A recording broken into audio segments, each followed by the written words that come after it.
Hey, it's Jess back with another Misfit Makers Besties tutorial, and this week we are making this adorable bow topper. So let's jump right in. First, make sure you hit that like and subscribe button. We upload twice a week, every single week. Also, check out our Misfit Makers Facebook group. It's a free Facebook community that you need to be a part of. And if you want to take your business to the next level, check out our mentorship group. Okay, so we're going to start out with our Sculpey clay that you can find at Michael's. And my clay looks a little crazy because these are the colors that I had on hand. So I ended up just mixing them. Condition them really well in your hands. I know it can be a little hard, but just you want to soften that clay up the best you can.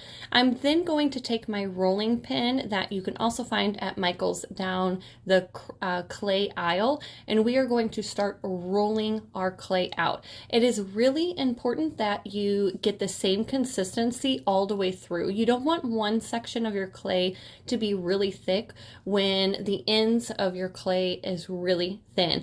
I learned a lot of tips throughout making this video, making this bow for the first time. So I'm going to be sharing all the do's and don'ts throughout.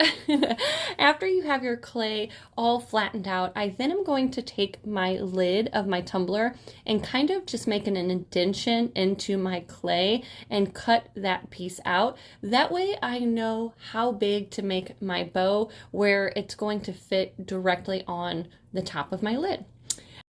So after we have that piece all cut out, then you want to make sure that you condition the rest of your clay, and again, make sure the consistency is the same all the way through. And we are going to make some long rectangle pieces. My rectangles are about 2.5 inches long, and the width I would say is about 1/2 inch to 1 inch. You want to make sure they are all the same or close to the same. Once we have all of our pieces cut out, then we can start turning them into our little ribbons to apply to our center circle piece. I'm just using a craft knife here. This was also, it came in a pack. It was down the clay aisle, and it came with a bunch of different clay tools. So just grab yourself a rolling pin, a clay knife, and a few other things, and you'll be good to go. So as you see, I'm going to start by taking my first piece and just twisting it one time into a ribbon, and then we're going to press it down into our circle piece. Make sure that you press it down good, and that is it is adhered. Oh my goodness. It is adhered. It is adhered. There we go. That's the word. It is adhered well to your center piece. We are going to work all the way around, filling our circle completely up. I believe I have 5 pieces on the bottom, and then we are going to layer them on the inside. This part was fairly easy. After doing it one time, I was like, okay, now I got the hang of it. I am so glad I made this because, like I said, I made a lot of mistakes throughout making this bow, but it was a lot of fun, and I'm actually really happy with the way it turned out. I think it's adorable, so I cannot wait to make another one. After you get all of your pieces adhered, you can just use a spatula to lift it up off your silicone mat. Make sure that you're working with your clay on a silicone mat, not a piece of paper. You can also use wax paper, but your clay will stick to whatever you have it on. So we want to make sure that we're not messing it up when we're lifting it. Also, one thing I did not do is before you bake it, get out any imperfections that you might have. So any fingerprints, you want to make sure you smooth out the edges of the ribbon. I didn't do that. So when you look at my bow, yes, it looks very cute, but I can see all the little ridges on my ribbon pieces, and I'm like, dang, I should have smoothed those out. Another thing, guys, is now is the time you want to add your bow to the top of your lid, and you want to poke your straw all the way through your straw hole. I did not do this, so this bow will be for decorative purposes only, or you will have to take the lid off completely to take a drink from your tumbler, which stinks. I was so mad at myself. But now is the time. Just place your lid on, or your bow on top of your lid and poke that straw all the way through so you have your straw hole. You're going to bake your clay piece in the oven at 275 for 15 minutes. Make sure you cool it off completely before going into paint. I just left mine alone for about an hour until it was completely cooled. I then am going to go in with my Rust-Oleum spray paint. This is just white. And then once that dries, I then decided to go in with my pink fluorescent by Rust-Oleum spray paint. After I got it painted pink, I just wasn't happy with the way it looked. The ribbon on my tumbler is like a teal color.